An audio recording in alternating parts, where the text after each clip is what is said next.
Okay, I'm going to show you guys how I normally close out a paycheck on my digital planner because I did all of my budget this time on my digital planner. So I have every single transaction here. So I want to show you guys how I kind of end this check and start the next check.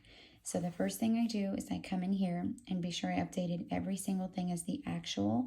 So if you see checks, it's because when those things came out, I came and put a check mark. If you don't see a check, then either they came out immediately or I just didn't put a check. So not required. On the digital, it also has the due date on the side, and the printed one will also, but the digital one has it on the side, so I can kind of see like, oh, okay, it just hasn't came out because it hasn't been drafted yet.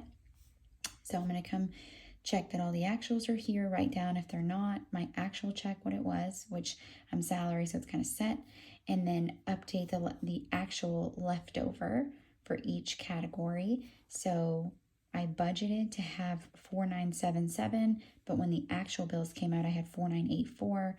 You'll do the same thing for your debt payments, variable bills, and savings. The variable and the savings don't have due dates just because I do those right when I get paid, so I'm not going to write a bunch of dates for no reason.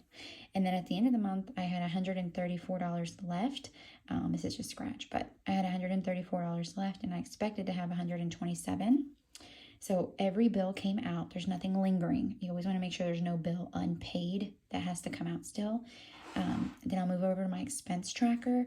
I'm going to be sure every single transaction was here. I actually ended up, you only get one on the digital, but I use my card so much. I ended up adding an extra page, which I showed you guys in another reel how to do that, how to add a page.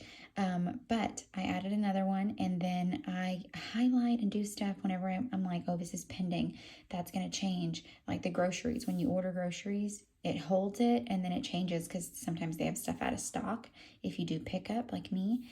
And then at the end of the month, I try to write down, what does it say I'm supposed to have? Oh, look, see, and I'm missing my balance here. It should be this one.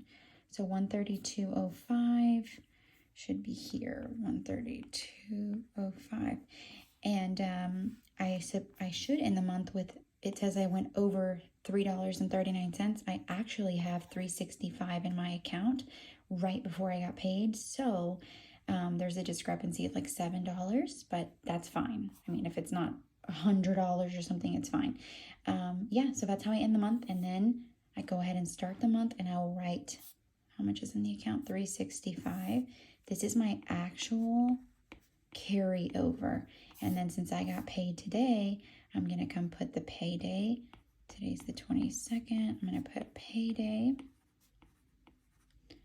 It's income, or you can put pay or whatever your category is. And it's 529156. And then you're going to add the 365. So in the account starting, and I'll add bills on here as I start paying them. So as soon as I start paying bills, I'm going to come write them in the actual and then put it on my expense tracker. And that's how I end a check.